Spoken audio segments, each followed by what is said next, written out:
That's right, baby! I am 3 for 3! Screw Love Day!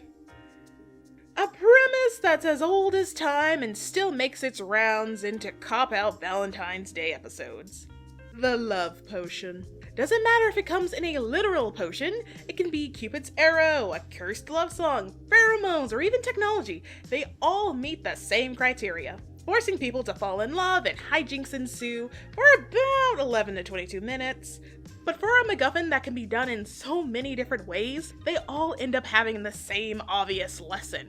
So I've decided to analyze love potion episodes and put them into 3 categories. First being Matchmaker or Cupid gone wrong, where our star characters of the episode have the best intentions at heart and try to hook up other characters that they feel would be great matches for each other, but because love potions are in the mix, it ends up going south in the worst way possible, and the spell has to become undone one way or another. Such as in Hearts and Hooves Day from My Little Pony Friendship is Magic. Sweetie Belle, Apple Bloom, and Scootaloo, aka the Cutie Mark Crusaders, feel that their teacher Cheerilee deserves to have a very special Sun Pony for Hearts and Hooves Day. So they tried and failed to set her up with Big Macintosh, using an extremely awkward romantic picnic. What's their next big idea? Why, a love potion, of course. Keep up. Oh wait, I'm sorry. Looks like the girls accidentally gave them a love poison. Now having to avoid throwing Ponyville's education system and food supply chain into chaos, the only way to break the spell is to keep Cheerilee and Big Mac away from each other for about an hour. The girls plot a fake wedding to keep the love ponies apart and just barely make it without a hitch or anyone ending up getting hitched. The Crusaders' hearts were definitely in the right place, but they should have never forced those two together. It's up to everyone to find that very special Sun Pony, person. A lesson well learned, and hey, I'll cut them some slack since they're just young fillies. At least they didn't hook up the wrong people together, which is the unfortunate case in the episode The Matchmaker from The Amazing World of Gumball. Gumball mistook Darwin's new crush as the paper bear germaphobe Terry. So in an effort to get them together, he asks the help of Carrie, the ghost girl who's had feelings for Darwin. Plans go wrong until Carrie decides to put Darwin's love above her own happiness and make a love potion that forces him and Terry to fall for each other. Love drug or no, it would be a happy ending if Gumball didn't get Darwin's crush wrong. It was Carrie the whole time, obviously. So now the two have to undo the spell, but everything they try to break up the couple doesn't work. That is until Darwin sees Carrie's heartbroken expression, snapping him out of the potion's control. True love saved the day!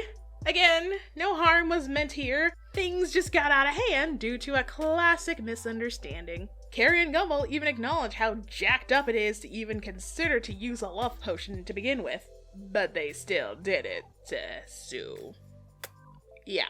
The worst that happened here is that the wrong people were matched up. But what about manipulating those that actually love you? Well, in this American Dragon episode, The Love Cruise, it gives us that answer. At this point in the series, Jack and Rose are... I said Jack? Oh my gosh, Jake. Oh my god! At this point in the series, Jake and Rose are a couple, but Grandpa worries that their relationship is making Jake unfocused. While Rose asks Jake to trust her while they're on a break, his worry causes him to take Cupid's arrows onto the love cruise and make Rose fall in love with him again. He also helps his friends Spud and Trixie get the dates they wanted, and to no one's surprise, the arrows end up hitting a bunch of kids and causes the cruise to go out of control. But that's the least of Jake's worries, because when he hits Rose with an arrow, it makes her hate him. Apparently the arrows have an opposite effect on people that actually love you, and Jake nearly learned that lesson the hard way, because if he hadn't hit Rose with another arrow to undo the spell, he would have been slain. Because Jake didn't trust Rose, she decides that it's best to keep their relationship strictly professional. Rose and Jake were already a sweet couple, but due to Jake's reckless action, they had to break up. And for the better, sadly. This is the only love potion episode that makes me want to see a happy couple together. It just goes to show that meddling with love will always end up messy. Which reminds me of the ending of Ed and Eddie's Hanky Panky Hullabaloo. It's Valentine's Day at Peach Creek. Jimmy and Sarah are little cupids, somehow, spreading love all over the school. After failing to give her beloved Ed a card, Double D kindly offers May Canker a Valentine's Day card to lift her spirits. which, could have been a potential episode in and of itself, but Cupid and Cupider decided to hit May and Double D with their arrows. And I'm not gonna lie, they're actually adorable together. I mean, it would be better if those two meddlers didn't force them together, but to each their own. However, this couple's love is interfering with the Eds and Kinkers' usual shenanigans. It gets to the point where Eddie, Ed, Lee, and Marie try to keep them apart, and the Cupids let loose their arrows, forcing all the kids to fall in love with some questionable matches. Thankfully, Ralph is aware of these disaster Cupids and puts an end to their spells with gross mop water. Told you it would get messy. Things seem to have gone back to normal, although Double D does keep May's Valentine's card she gave him while they were still under the influence. Now, I wouldn't look too deep into this. After all the craziness they endured, maybe Double D was just happy having a Valentine's Day experience. I don't know. So what did we learn here? Cupid's a bitch, disguising their desire to spread love when all they did was nearly tear apart good friends, a family, and wreck the entire school. Careless behavior, if you ask me. I thought it was Cupid's job to put real lovers together, not make fake ones. Oh, and don't even get me started with the bull Gravity Falls pulled. Actually, don't get me started, because I didn't even bother watching that episode. Or the series, for that matter. If you want to hear an actual analysis of that, hop over to Sarcastic Chorus's video. Because I refuse to give Gravity Fell Off any more of my time. Now on to the second category of love potion episodes. Selfish Sweetheart. Yeah, pretty straightforward, because you have to be a special kind of selfish and narcissistic to even think about manipulating someone to love you. Yikes! So let's keep this quick since there's little to no nuance here. Our lead character, usually the protagonist, uses a love potion on their crush and realizes it's not what they hoped for. Which, duh, what did you expect, bruh? I mean, man, if I had a nickel for every time a child protag wanted to take their crush to a dance, used some sci-fi antics to love drug them, and caused everyone in the room to fall in love, I'd have 2 nickels. Which isn't a lot, but it's weird that it happened twice. Rick and Morty, Rick Potion number 9, and Lilo and Stitch, Hunka Hunka. At least for Lilo, she was able to fix everything and learned a lesson. But for Morty, it got so bad that him and Rick just end up switching dimensions. So I can't say for sure that Morty learned anything from this experience that he'll need to work through in therapy. Accidentally turning everyone into lovesick zombies is a common consequence when it comes to love potions with selfish intentions. But hey, at least Morty's potion only attracted people to him and didn't affect his biological family. Yet. The final category of love potion episodes. Happy accidents.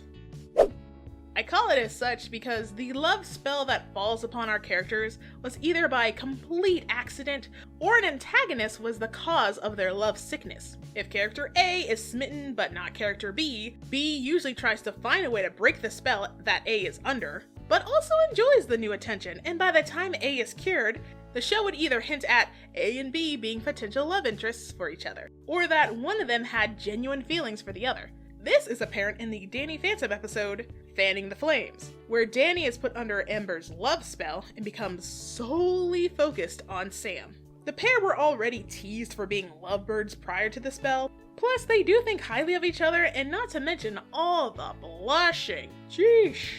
We see a similar setup to this in the Kim Possible episode, Emotion Sickness, where Kim and Chigo get modulators stuck on them and start to behave all lovey-dovey with Ron and Draken. And once wrapped up, it left the door open for potential romance for the pairs, which paid off in the end. And once more shown in this Jimmy Neutron episode, Love Potion 976/J, where Jimmy's love pheromones get released onto him, Sheen, and Carl, thus them falling in love with Cindy, Libby, and Judy, Jimmy's mom. I'm gonna ignore Carl's weird infatuation with his best friend's mother for a second and just focus on Jimmy and Sheen. Those two end up having a relatively good Valentine's Day with Cindy and Libby, even though the girls found their behavior strange at first, even more so than usual. They still enjoyed the boys' gestures and company before Jimmy found a stinky solution to the pheromones. Each of these episodes had the infatuated madly in love with the unaffected or unaware. The best part being that they didn't take advantage of the situation. Ron and Sam knew something was off about Kim and Danny, and all they wanted to do was to help their friend they're also secretly crushing on. But they also didn't want to ruin their friendship over this. Very noble. And while Cindy and Libby weren't aware of the love pheromones the boys were under, they still accepted Jimmy and Sheen as their Valentines, which wasn't a complete disaster. It was actually really sweet. So what am I getting at here? Well, all these pairs have been teased either prior or after these episodes, and later confirmed to be couples by the end of the show's run. I see this more so as the writers using the concept of a love potion to help nudge the characters closer, rather than other characters playing matchmaker or being selfish deviants with questionable morals. If you're gonna have a love potion episode, I'd recommend this execution, because it leads to funnier and enduring moments with promising payoff for a canon ship, or even just helps fuel the shipping war, who knows? Either way, we all win. All the series that I talked about today hold notoriety and popularity to certain groups and demographics, which goes to show that whether it's a show for young or older audiences, you're bound to find a love potion episode amongst its listing. And while some of them weren't literally potions, the premise and lesson from it was all the same.